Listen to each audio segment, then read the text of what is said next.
Why should we look into what it's like being ourself, first person singular present tense, what we're looking out of, where we're coming from? I can think of a whole bunch of reasons. Let me share one or two with you. My own reasons for making sure I don't live and die without having a look at who's doing that. What are the reasons? Well, I think that a big one, which must appeal to your hearts and minds, is just sheer gratitude at having occurred. It's the very last thing, isn't it, we feel so grateful for at having happened. You need to have happened. You needn't have happened, but you did happen. You could even say you happened yourself. You occurred. And I say it's pretty chicken-hearted, isn't it? Pretty unenterprising. Dare I say, pretty un-Australian. To live and die with taking everybody's word for what has happened where you are, except the inhabitant of this place. Nobody is in a position to tell you what you are, who you are, but you. And tonight we're going to exercise the supreme authority. And I would suggest when we do so, we'll have a taste, just a taste of the blessings that arise from who we really, really, really, really are. So the first motive, I think, for looking at this is curiosity. I'll be damned if I'll live and die without ever looking to see who is doing that. It's not worthy of you, is it? It's not worthy of you to do that. What a challenge, what an opportunity. Well, first motive. The second motive, well, as Chris said, I used to, with a minimum of qualifications, all my qualifications being architectural, with a minimum of qualifications, by some fluke, I managed to teach comparative religion for Cambridge University. I shall never really understand how I pulled that one. But certainly my heart was in the subject. And as I read the great religions, I find at the heart of every one of them, the mystical heart, the real, what shall I say, the message, the hidden message, often denied, driven underground. People get barbecued for having announced it, but it's still there in the great religions, great five religions. And what is the proposition of all these great religions? It's hair-raising. Shocking. Our hair should stand on end when we read this. What is the message? All the great religions. Nearer to you than your hands, nearer than your feet, nearer than your breathing, is the origin of the world. Who we really, really, really are is not a product of the world. It is the origin of the world.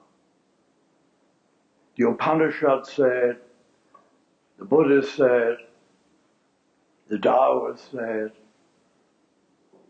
even Judaism says it. There's a rabbi, a Spanish medieval rabbi, who says, God is the soul of my soul, soul of my soul. Even Judaism says it. All the really great Christian mystics say this. Islam says it. God is nearer, Allah is nearer to a man than his own neck vein.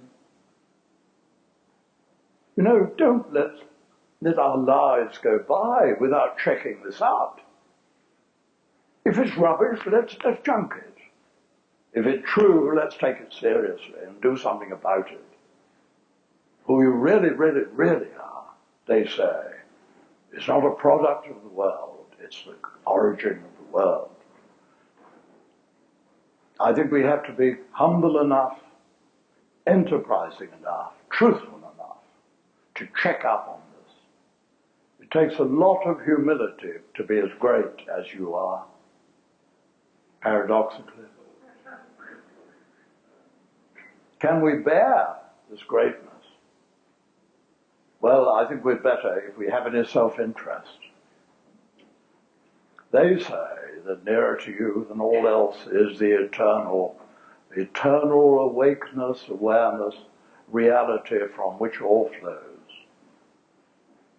Well, it becomes a matter of urgency at my time in life to get this matter cleared up, doesn't it?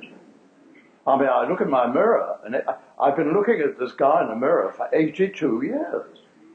And every time I look at him, he's nearer to death. He's a terminal case. He's been a terminal case for 82 years. And if I'm him, if I'm that one, gosh, I've had it, haven't I? I've had it. But you see, this as-if world, what does that say? It says, that's you in the mirror. Now, when we were very little, every mum here knows, every dad knows, that when we were very little, we looked in the mirror, and that was our friend. That was our friend in the mirror. It wasn't ourself, it was our friend. When we were very little, we were sane.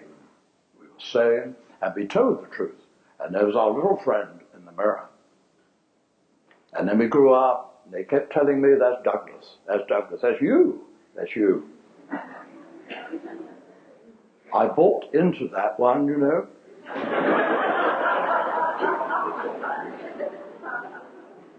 And I might have been warned. See, what really happened was, it was safely, that little guy in the mirror, little Douglas in the mirror, was safely behind glass, like a specimen in a path lab. You know, when you have a dangerous specimen in a path lab, you keep it in a glass container. Well, little Douglas there was in a glass container. But you see, he escaped under pressure from the as-if world. He escaped from here, behind glass, and he crept up my arm, and he invaded this place here. In imagination, not really, of course. Because on the way up, he had to turn round, because it's the wrong way round. He was looking this way, I'm looking that way. He crept up my arm. We were safe there. Here, he was a parasite. And parasites drain your energy, they debilitate, and they kill you. And it seems to me that the great delusion, the great nonsense of the as-if world, where the conventional world is that I am here what I look like there. How could I be? How could I be here what I look like at 6 feet? How could I be at 0 inches what I look like at 100 inches? Now, you've got what Douglas looks like, and you're welcome to it. You're welcome to what Douglas looks like. I mean, he's yours.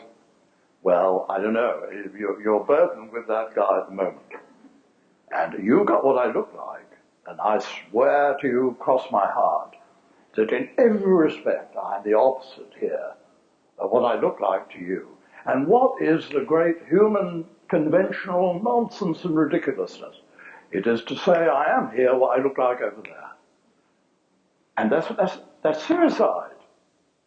It's nothing less than suicide. Because this one is a death's head. Nearer to death every time I look. If I'm that, I've had it. That is mortal. If anything is mortal. And when I take him and put him here, turning the thing round, mucking about with it, creeping up my arm, and putting it here, I've committed suicide. It ain't true. So he's here.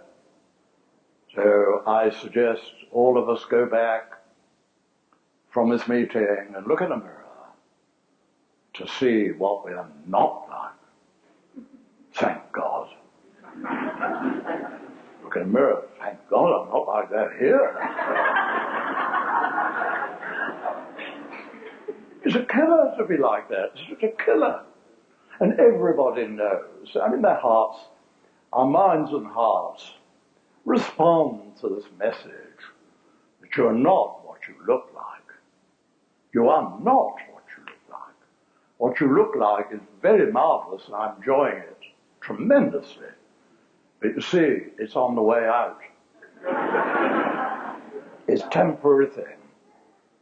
The question is, what are you looking out of? What are you at 0 inches from yourself?